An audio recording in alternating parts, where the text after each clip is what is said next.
Welcome, Jacob Peizner, to the class Hi, of 2026 of the Oregon Music Hall of Fame scholarship recipients. Congratulations! thank you so much. It really is such an honor to be part of this class. Thank you. We're so sorry that you couldn't be at the event on the 14th of July, but could you tell us where you were and what you were doing during July? Yeah, of course. So for the month of July, I was at the Tanglewood Institute in Tanglewood, Massachusetts, which is the summer home of the Boston Symphony. So I was studying with Boston Symphony musicians, as well as other professors, including Curtis and New England Conservatory professors, and spent a whole month playing with the wind ensemble there. It was my third year there, it's kind of like my second home. I really loved the place. So although I was very sad to not be there on the 14th, it was really a tremendous experience to be back at Tanglewood. Fantastic. So you played the saxophone there. Yes. Because something you mentioned in the questions that I had asked you is you started out in piano, correct? Yes. Then you decided upon the saxophone, and now you've brought a third instrument in. What is that? Yes, I've begun playing clarinet. So this year, in like November, I decided I really wanted to try out clarinet, and so I've been learning clarinet for the last 6 months or so, and that ended up leading up to me playing bass clarinet in the final cycle of the Portland Youth Philharmonic's orchestra season this year. I already played saxophone with them on certain pieces, but it was really nice to be able to get that clarinet experience.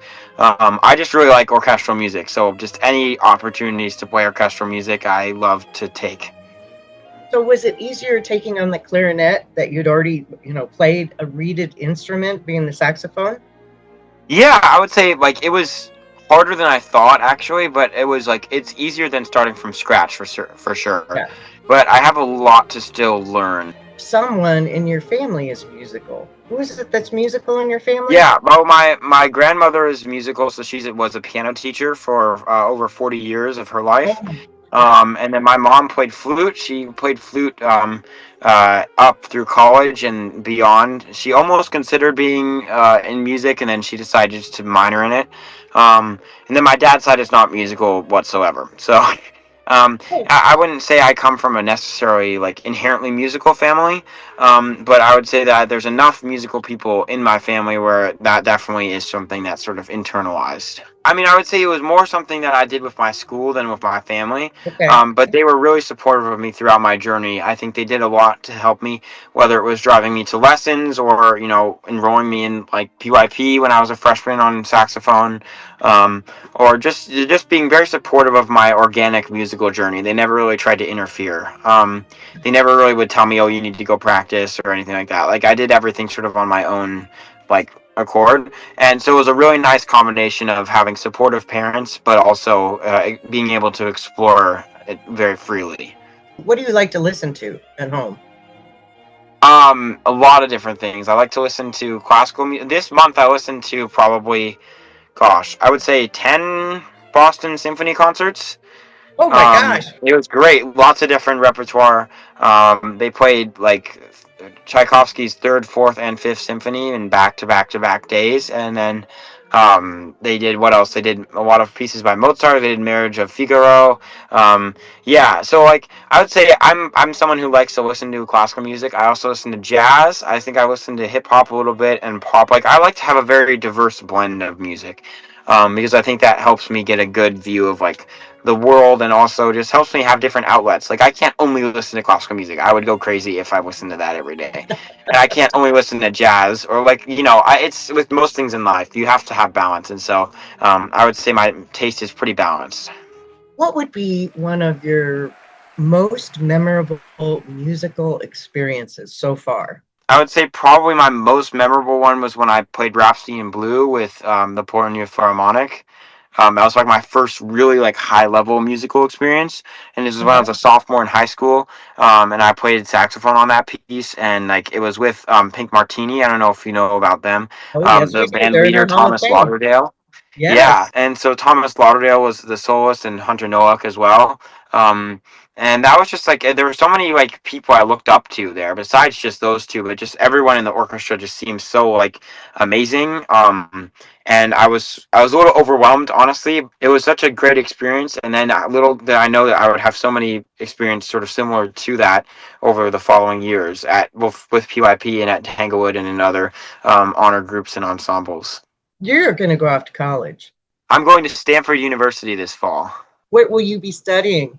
I'll be studying economics as well as music. So I would say Okay. my major focus will be on economics because one of my big goals is to be in the business side of music because you cannot win an orchestral job as a saxophonist. So I'm hoping to sort of become eventually maybe like an orchestral CEO or something like that with that combination of a degree. And I have a quartet at Stanford already. Going to be taking lessons. Going to be in the Wind Symphony. I'm very excited for all of it. How will the $3,500 for the scholarship help you at school? There's so many different things it would help me with. So, I mean, I think the first biggest thing is that I need a clarinet.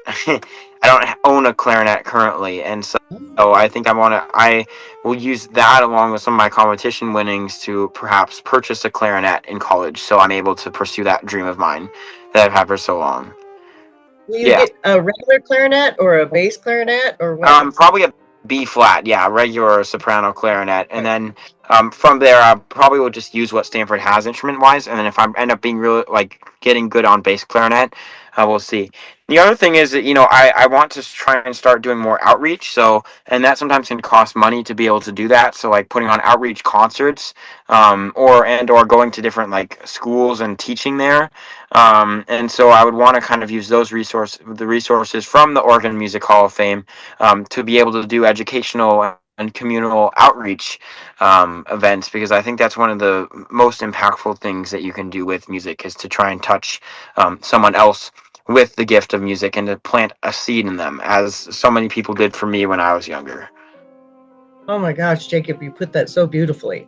Oh, Because thank that's you. that's part of our that's the other half of our music program is we put assemblies into K through 8 with the concert classical violinist Aaron Meyer. So he Oh, does that. wow. Yeah. So when you start doing any of those things, make sure you get some videos. We want to see you I doing it. will. Yeah, I'd love to keep Okay. you guys updated. Thank you. Absolutely. Well, you have a bright future, and please keep us in the loop because we want to Of hear course. what you're doing, your music and your life. Okay. Thank you. I was really surprised again when you gave me the call about that I'd won a scholarship. I was just so really thank you. It's such an honor to be part of this class, and I know a lot of the people in this class. Liam and Leo and Alexandra and Eden. Oh, they're all great people. we All of them I love know from to. PYP. Yeah. Oh, nice. Very Yeah, nice. and so I was like, wow, I can't believe I'm in this amazing presence of all these other great musicians.